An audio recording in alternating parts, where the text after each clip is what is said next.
Hello guys, आपका स्वागत है फार्मेसी प्रैक्टिशनर में। आज जो हम लोग बात करेंगे अल्जाइमर डिजीज के बारे में। आई होप आप लोग को बहुत कुछ समझ में आ गया होगा पिछली वीडियो में, जो कि मैंने पार्किंसन डिजीज के बारे में बताया था। आइए अल्जाइमर डिजीज के बारे में बात करते हैं। इसमें जो है आपको एक कहानी के रूप में हम आपको पढ़ाएंगे। ज़्यादा आपको डिफिकल्ट लैंग्वेज यूज नहीं करेंगे कि आपको एग्जाम में भी याद रहे और आपका जो है बेसिक भी स्ट्रांग हो। ठीक है, तो चलिए शुरू करते हैं। इसमें अल्जाइमर डिजीज के बारे में कुछ इंट्रोडक्शन देखते हैं। पहले बात करते हैं यहाँ पे Alzheimer disease in the most common form of the dementia. Dementia हम सभी जानते हैं कि एक डिमेंशिया भूलने की बीमारी होती है, जिसमें कि जो है मोस्ट कॉमन कॉज होता है और अल्जाइमर डिजीज का मोस्ट कॉमन लक्षण होता है। आपको एक पिक्चर याद आ रहा होगा, बहुत ही ज्यादा बढ़िया आया था, उरी मूवी। ठीक है, उरी मूवी आपने आई होप देखा होगा। उरी अटैक जो था आया था, तो उसमें जो विक्की कौशल ने जो एक्टिंग की थी, उसकी मदर जो थी उनको अल्जाइमर डिजीज था। ठीक है, जिन्होंने नहीं देखा तो कोई बात नहीं, पर मैं जिन्होंने देखा है उनको जो है इस पे कोरिलेट करने में मदद मिलेगा। तो आप देखते होंगे अक्सर वो चीजें भूल जाती थी। ठीक है, कभी बेटे का नाम भूल जाती थी, किस घर में रहनी है, कहाँ रास्ता है। ठीक है, तो बहुत सारी चीजें भूल जाती थी। आप उसको कोरिलेट करिएगा, अब आपको बहुत बढ़िया से याद आएगा। It increase in the prevalence with age and it is rare to the people under the 45 year. ये ज्यादातर बड़े लोगों को, बूढ़े लोगों को ओल्ड एज की बीमारी है, पर रेयरली जो है 45 ईयर के लोगों को होता है, या उससे कम लोगों को होता है। ठीक है, तो ये चीज याद रखिएगा। अब बात करते हैं इसके इटियोपैथोजेनेसिस के बारे में। ठीक है, तो बहुत सारे इसके कारण हो सकते हैं। ठीक है, तो इसके होने के रीजन बहुत सारे हैं। ठीक है, तो मैं एक एक करके इसको आपको क्लियर आउट करूंगा और आपको समझने की कोशिश करेगा। मैं इसका कोई फ्लो डायग्राम के रूप में नहीं पढ़ाया हूं कि 5-6 लाइन पढ़ा के आपको आगे निकल जाऊंगा। मैं इसको थोड़ा डिटेल में आपको समझाऊंगा कि आपको एक एक चीज समझ में आए और आपको एग्जाम तक याद रखे। रटने की कोशिश नहीं करना है, याद करना है। तो देखिए, इसमें जेनेटिक फैक्टर क्या है वो हम लोग देखेंगे इसमें, कि आखिर जेनेटिक फैक्टर के कारण कैसे अल्जाइमर डिजीज हो सकता है। ठीक है, देखिए कभी भी जो है मॉडर्न साइंस हमारी इस पे पूरी तरीके से नहीं इंडिकेट करती कि ये रीजन एग्जैक्ट कॉज हो सकते हैं। बहुत सारे रीजन हो सकते हैं, उसको जो है इसको डिफरेंट डिफरेंट टाइप में डिवाइड करती है। ठीक है, तो आप मेरी बात उसको समझे होंगे कि रीजन ये नहीं है कि एग्जैक्ट यही कॉज है, दूसरे कभी रीजन हो सकते हैं। तो जेनेटिक फैक्टर पहला कॉज हो सकता है। ठीक है, फिर हम लोग पढ़ेंगे जेनेटिक फैक्टर के बाद जो है इसमें और भी सारे जो फैक्टर हैं आएगा। ब्रेन चेंजेस, ये भी जो एक फैक्टर हो सकता है, ब्रेन चेंजेस। ठीक है, यह रहा। ठीक है, फिर पढ़ेंगे हम लोग न्यूरोट्रांसमीटर प्रॉब्लम। ठीक है, ये एक कॉज हो सकता है। हम 3 मेन कॉज लेके चलेंगे और ये पता करेंगे कि जो अल्जाइमर डिजीज होने के चांसेस हैं, या तो जेनेटिक से हो सकता है, या ब्रेन चेंजेस में कुछ ब्रेन चेंजेस हो जाए। ठीक है, ये हो सकता है, ये न्यूरोट्रांसमीटर प्रॉब्लम हो सकते हैं। तो ये सब 3 रीजन लेके हम लोग चलेंगे और इसके इटियोपैथोजेनेसिस के ऊपर हम लोग फोकस करेंगे। ठीक है, तो देखिए स्टूडेंट, सबसे पहले हम लोग बात कर लें तो इसमें देखिए, इसमें सबसे इंपॉर्टेंट है इटियोपैथोजेनेसिस के बारे में। ठीक है, इटियोपैथोजेनेसिस है क्या? ठीक है, तो इसमें जेनेटिक फैक्टर में बात करने, some people are more likely to get Alzheimer disease because of their gene. ठीक है, तो जीन के कारण जो है अल्जाइमर डिजीज होने के चांसेस रहते हैं। ठीक है, पार्किंसन में भी हमने देखा था कि यदि फैमिली हिस्ट्री में पाई जाती है तो उसमें पार्किंसन होने के साथ सिबलिंग में सबसे अधिक रहते हैं। सिबलिंग मतलब कि अनुवांशिकता, हेरिटेंस भी हो सकता है। ठीक है, चांसेस बढ़ जाते हैं, जेनेटिक फैक्टर इसका काज होता है। About 50% of the cases have a family connection. जैसा कि पार्किंसन में भी हमने देखा था फैमिली कनेक्शन था, इसमें भी जो है अल्जाइमर डिजीज में भी आपको फैमिली कनेक्शन देखने को मिल जाएगा। ठीक है, अब देखिए 2 मेन ग्रुप में हम डिवाइड करते हैं। पहला, ठीक है, पहला क्या है इसको हम लोग देखते हैं। पहला, one where is start early and is straight forward.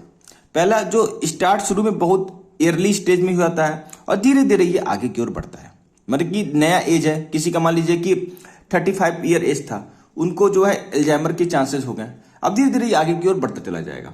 एक ये होता है, एक ऐसा ग्रुप हो सकता है जो कि जेनेटिक रूप से हो सकता है।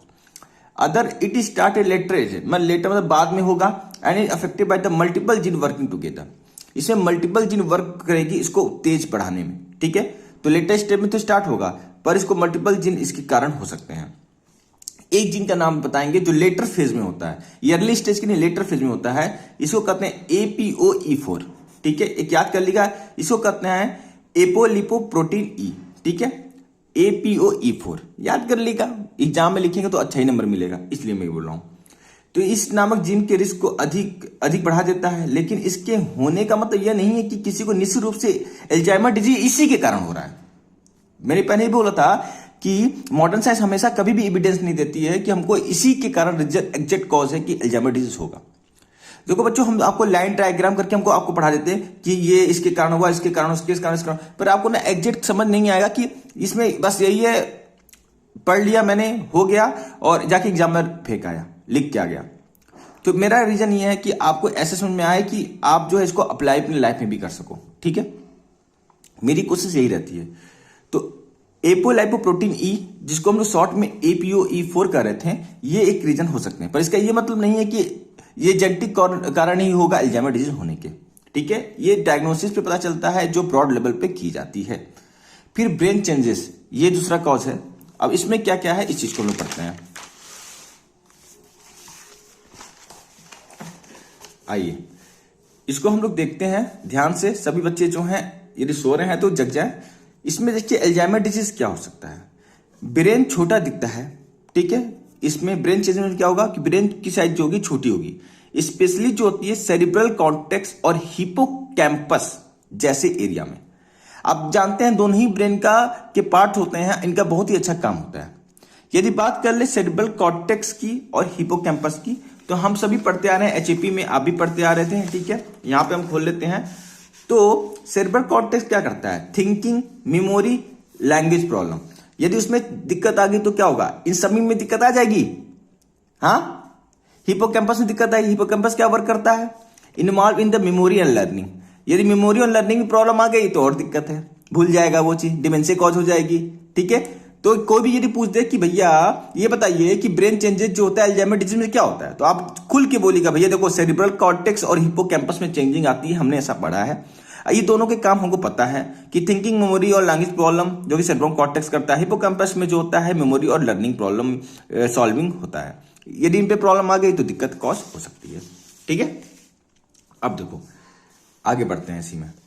Brain look under the microscope. अब ब्रेन का जो वो पार्ट है उसको हम लोग जो है माइक्रोस्कोप में देखते हैं, तो वहां पर हमको सेनाइल प्लेक, एक प्लेक होता है जिसको हम लोग सेनाइल प्लेक कहते हैं, और न्यूरोफाइब्रिलरी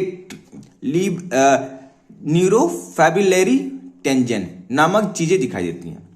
प्रोनाउंसिएशन करिएगा, न्यूरोफाइब्रिलरी टेंजन नामक चीजें दिखाई देती हैं। दो चीजें हमको दिखाई देती हैं यदि हम माइक्रोस्कोप के अंदर, आप सभी जानते हैं, वो भी हाई टाइप का, हाई रेवोल्यूशन टाइप का, छोटा मोटा नहीं, normal microscope, high revolution type का। ठीक है, तो उसमें हमको सेनाइल प्लेक और न्यूरोफाइब्रिलरी टेंजन दिखाई देते हैं, जिसको अल्जाइमर डिजीज हुआ है उसी को हम बात कर रहे हैं। ठीक है, अल्जाइमर डिजीज, AD मतलब अल्जाइमर डिजीज। ठीक है, उसकी बात कर रहे हैं। तो ये चीजें दिखाई देती हैं। यही चीजें जो होती हैं क्लम्प और घुमावदार तरह की होती हैं। जब हम लोग उसको देखते हैं माइक्रोस्कोप में तो वो क्लम्प और घुमावदार टाइप की होती हैं। अब देखिए सेनाइल प्लेक जो होती है ना, वो बीटा एमिलोइड प्रोटीन के क्लम्प होने से बनती है। याद रखिएगा, किसके बोला, बीटा एमिलोइड प्रोटीन के क्लम्प होने से बनती है। और यदि सेनाइल प्लेक है तो क्या करेगा, ये यदि ब्रेन में बन चुका है तो ये सेल कम्युनिकेशन को प्रॉब्लम करेगा। एक सेल से दूसरे सेल में जो कम्युनिकेशन हो रहा था उसमें प्रॉब्लम लाएगा। जब प्रॉब्लम लाएगा तो different problem Parkinson disease, Alzheimer disease में देखने को आपको मिल जाएंगे। ठीक है, बात समझ में आई सेनाइल प्लेक के बारे में कि क्या बताया मैंने, बीटा एमिलोइड प्रोटीन आपस में क्लम्प करते हैं जिससे क्या सेनाइल प्लेक बनते हैं, और ये जो होती है सेल कम्युनिकेशन में प्रॉब्लम लाता है। फिर बात करें न्यूरोफाइब्रिलरी टेंजन की, तो देखिए न्यूरोफाइब्रिलरी टेंजन के बारे में बात कर ले तो बहुत ही इजी लैंग्वेज में हम इसको बताएं तो देखिए न्यूरोफाइब्रिलरी टेंजन जो होता है ये ट्विस्टेड होता है, मतलब कि घुमावदार होता है ब्रेन के अंदर, और ये मुख्य रूप से टाउ प्रोटीन से बनते हैं। ठीक है, ये भी टाउ प्रोटीन से बनते हैं, बस इतना याद रखी रहेगा, इसके अंदर मैं ही घुसूंगा, टाउ प्रोटीन से बनते हैं, इतना रखिएगा। ये टेंडन न्यूरॉन्स की सामान्य स्ट्रक्चर ऑफ फंक्शन को डिस्टर्ब करते हैं। ठीक है, न्यूरॉन की जो नॉर्मल स्ट्रक्चर होती है ना बच्चों, उसको ये डिस्टर्ब करने का काम करते हैं। उसकी जो फंक्शन होगी और उसकी स्ट्रक्चर होगी उसको डिस्टर्ब कर देंगे। अब न्यूरॉन से डिस्टर्ब हो गया तो क्या होगा सब लोग जानते हैं क्या होगा। ठीक है, तो ये बेसिक चीज है। ठीक है, तो यहां पर जो है एक जो है सेनाइल प्लेक क्या काम कर रहा था बच्चों, यहां पे हम खोल के देखें शॉर्ट में, यदि हम लोग देखें तो देखो शॉर्ट में देखिए न्यूरॉन, ये देखो ये देखो यहाँ पे हम आपको न्यूरोफाइब्रिलरी टेंजेंट है, एंटी मतलब न्यूरोट्रांसमीटर मत समझना, यहाँ पे हम अपना कोड लिखे हैं न्यूरोफाइब्रिलरी टेंजेंट, ठीक है। ये टाउ प्रोटीन के बने होते हैं, ठीक है, और न्यूरॉन्स के स्ट्रक्चर और फंक्शन को डिस्टर्ब करने का काम करते हैं, ठीक है। तो यहाँ पे देखो सेनाइन प्लेग किससे बन रहा था, बीटा एमिलोइड प्रोटीन के क्लम्प होने से, और न्यूरोफाइब्रिलरी टेंजेंट किससे बन रहा था, टाउ प्रोटीन के क्लम्प होने से, ठीक है। इतना याद रहेगा ना, कोई भूलेगा नहीं ना। और डिस्टर्बेंस किसको कर रहे थे, ये जो होता है सेल कम्युनिकेशन को डिस्टर्बेंस कर रहे हैं, और ये जो है किसको डिस्टर्बेंस कर रहे हैं, जो न्यूरॉन्स की स्ट्रक्चर और फंक्शन है उसको डिस्टर्ब कर रहे हैं, ठीक है, ठीक है बच्चों, ओके। अब देखिए आते हैं आगे, तो role of the amyloid and ubiquitin, ये क्या होता है इसको समझ लेते हैं, ठीक है। तो senile plaque compose of beta amyloid, जो कि हमने बताया, ठीक है, जो कि एल्जाइमर पैथोजन के लिए होते हैं, ठीक है। बीटा एमिलोइड जो थे प्रोटीन है जो कि ब्रेन के वेरियस फंक्शन को हेल्प करता है, वही चीज लिखा हूं मैंने फिर से समझाने के लिए आपको, ठीक है। एल्जाइमर डिजीज में यह बीटा एमिलोइड क्लम्प होते हैं, जो कि मैंने बताया था सेनाइल प्लेग फॉर्मेशन करते हैं। ये सब अपने मन से लिख लिखा दोबारा रिपीट कर रहा है, ये चीज मैं आपको बता दे रहा हूं, ठीक है, आपको समझाने के लिए। उसी चीज को मैंने ऐसे लाइन डायग्राम में बनाया, उसी चीज को लाइन डायग्राम में कोशिश किया बनाने का ऐसे से, ठीक है। यह प्लेग आल्सो, आप देखिए इसके अंदर एक और चीज बता दे रहा हूं, इतना तक मैंने आपको वहां पे पढ़ा चुका हूं, ठीक है। अब ये सेनाइल प्लेग जो होती है आल्सो यूबीक्यूटिन प्रोटीन को कंटेन करता है, मतलब रखता है ये सेनाइल प्लेग, उसके अंदर क्या होता है, यूबीक्यूटिन प्रोटीन होता है, ठीक है। यह प्रोटीन क्या करता है, हेल्प करता है अनवांटेड और डैमेज प्रोटीन को तोड़ने में और खत्म करने में मदद करता है, ठीक है। पर ये जो है एमिलोइड प्लेग के अंदर पाया जा रहा है, तो प्लेग में यूबीक्यूटिन की मौजूदगी से प्रोटीन की साफ करने की जो सामान्य प्रक्रिया थी वो खराब हो जाती है। क्यों, पहले जो यूबीक्यूटिन का काम था क्या था, जो प्रोटीन डैमेज हो चुके हैं, अनवांटेड है, उसको हटाना है। पर ये प्लेग के अंदर मौजूद होने के कारण अपने काम को ये ठीक से कर नहीं पा रहा है, इसमें खराबी आ गई है, ठीक है। तो ये क्या करेगा, तो प्रोटीन का एक गार्बेज जो है स्टेबलाइज हो जाएगा, डिपोजिशन हो जाएगा और बहुत सारी दिक्कतें आएंगी। ये था यूबीक्यूटिन प्रोटीन के बारे में, जो कि मैं आपको बता रहा हूं कि इसका काम क्या होता है, ठीक है। तो आपने अभी सेलाइन प्लेग, एमिलोइड, यूबीक्यूटिन, ठीक है, ये सारी चीजें आपने इसमें पढ़ी, ठीक है। एक बार और रिपीट कर देते हैं, आपको समझ में आ जाएगा। देखिए आपको मैं एक एग्जांपल थ्रू बता रहा हूं, इसमें ज्यादा सोचना नहीं है, मैं एक नॉर्मल एग्जांपल सोचा, मैंने दिमाग किया कि एक नॉर्मल एग्जांपल थ्रू समझाऊं। मान लीजिए एक दफ्तर है, मैंने पहले ही बताया था, इसको एक और एग्जांपल थ्रू, ब्रेन हमारा एक दफ्तर है, मतलब एक ऑफिस है, ठीक है। उस ऑफिस में बहुत सारे एम्प्लॉय काम करते हैं, ठीक है। अब क्या है कि उस ऑफिस में बहुत सारे एम्प्लॉय काम करते हैं, यदि उस ऑफिस के बहुत सारे एम्प्लॉय जो हैं काम करना बंद कर दें या उसमें कुछ दिक्कत आ जाए, तो बहुत सारी दिक्कतें तो दिखेगी, ठीक है। तो क्या हो जाए कि उस ऑफिस में कुछ गड़बड़ी आ जाए, ठीक है, और एम्प्लॉय जो है उन्हें संघर्ष करना पड़े किसी कारण से, तो बहुत सारी दिक्कत आ जाती हैं। और दिक्कत आने से क्या होता है कि फिर वो अपने कम्युनिकेशन को जो है डेवलप नहीं कर पाती हैं, न्यूरॉन्स में मतलब कि उनका जो एक कम्युनिकेशन दूसरे से बिगड़ जाता है, जिसके कारण उनको डिफरेंट जो ऑफिस में प्रॉब्लम आती है, ठीक है। इसी चीज को मैंने एक मोटा समझाने की कोशिश की है, ठीक है।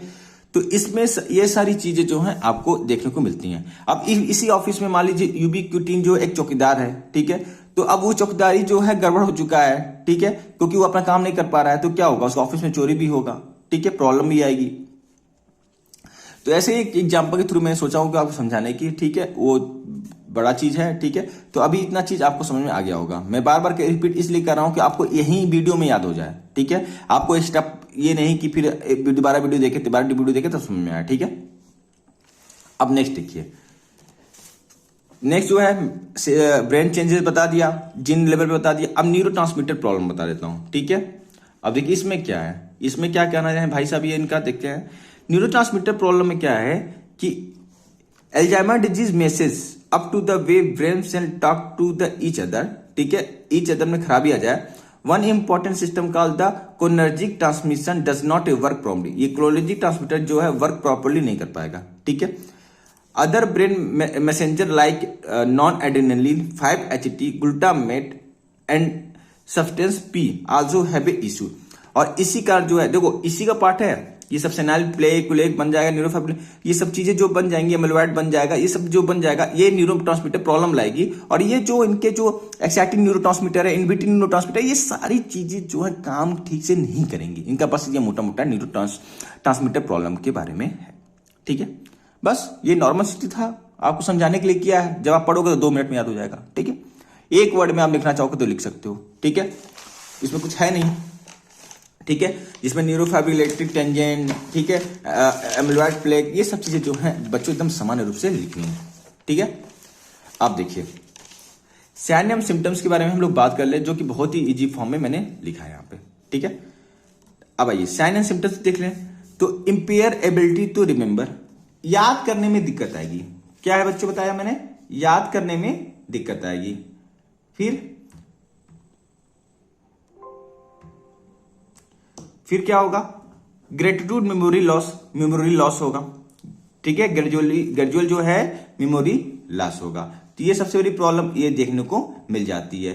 तो पहले क्या बताया मैंने, इंपेयर एबिलिटी टू रिमेंबर, याद करने में दिक्कत आएगी, ग्रेटिट्यूड मेमोरी लॉस होगा। फिर है एप्रेक्सिया। एप्रेक्सिया का मतलब क्या है कि रोजमर्रा की जो वस्तुओं का उपयोग करने जैसे उद्देश्य गतिविधियां कार्यों करने में परेशानियां होंगी। जैसे कि दरवाजा बंद करना है हैंडल का, ठीक है, तो हैंडल को बंद करने में दिक्कत आएगी। ठीक है, वो ठीक से काम नहीं करेगा ब्रेन, तो क्या होगा, दिक्कत होगी। कोई अपना जो है सामान आप कहीं रखे हो तो उसको भूल जाएगा, एल्जाइमर का यदि पेशेंट है तो। ठीक है, मान लीजिए कोई किसी का नाम है उसको भूल जाएगा। ठीक है, विजुअल स्पेशियल इंपेयरमेंट, इसमें क्या होगा, पेशेंट जो है ना अब सराउंडिंग और ऑब्जेक्ट के बीच में जो रिलेशनशिप है उसका जो है डिफरेंशिएट नहीं कर पाता। ठीक है, उसको डिफिकल्टी आएगी बहुत सारी। ठीक है, फिर उसको एफेजिया क्या मतलब होता है कि पेशेंट में have the trouble with language including difficulty speaking, understanding and finding word, मतलब उसको बोलने में दिक्कत आएगी, वो वर्ड को समझने में दिक्कत आएगी। ये जो है एफेजिया की कंडीशन होती है।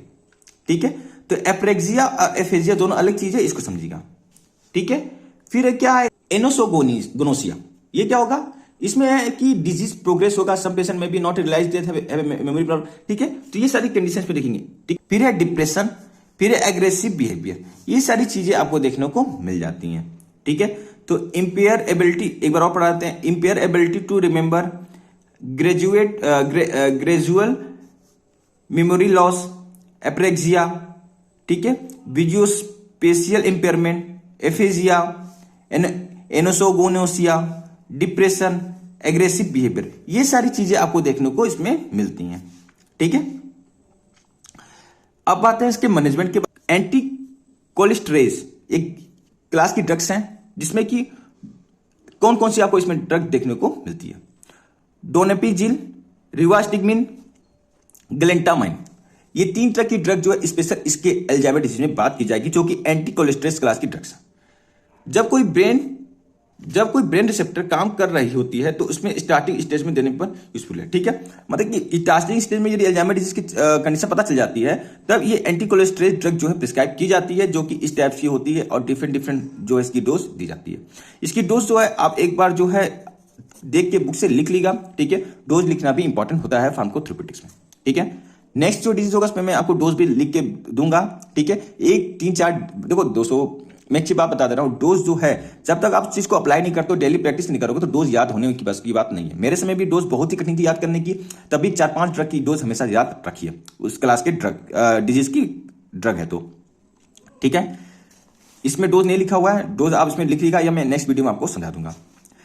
मिमेंटिन क्या होता है, slightly improve learning memory in the early stage of the disease, is also useful the some people with. ठीक है, ये जो है प्रिस्क्राइब की जाती है मिमेंटिन। ठीक है, इसको भी याद रखिएगा। फिर क्या है, फिर है नोवेल ट्रीटमेंट, जो कि अभी डेवलप की जा रही है। ठीक है, क्या करना है इस नोवेल ट्रीटमेंट में, जो एमिलॉइड प्लेग मैंने आपको पढ़ाया था ना, एमिलॉइड प्लेग अभी पढ़ाया था, उसको ब्लॉक करने की बात चली। भैया इतने इधर घुमाओ मत, डायरेक्ट क्या करो, एमिलॉइड प्लेग की वजह से दिक्कत आ रही है, इसी को ब्लॉक कर दो। ठीक है, फिर है मैनेजिंग एंग्जाइटी एंड डिप्रेशन, उसके लिए एंटी डिप्रेशन ड्रग दिया जाए। तो ये जो है कुछ ट्रीटमेंट था जो कि एकदम सादा था, जो कि मैंने आपको समझाया है। ठीक है, इसमें और इस चीज को आप याद रखिएगा, आपको बहुत फायदे इसमें देखने को मिलेंगे। ठीक है, बात करें डोज की, डोज में आपको अगले वीडियो में जरूर पढ़ाऊंगा इसके कि डोज आपको याद हो जाए। आज जो है आपका अल्जाइमर डिजीज कंप्लीट हो गया, इसमें बहुत सारी चीजें आपको मैंने एक्सप्लेनेशन की है। ठीक है, यदि आपको वीडियो अच्छा लगा हो दोस्तों तो इस वीडियो को लाइक, सब्सक्राइब और शेयर जरूर कर लीजिएगा, और अगले वीडियो में आपको जो है नए डिजीज के साथ जो है आपके सिलेबस के अकॉर्डिंग हम आपको मिलेंगे। Thank you.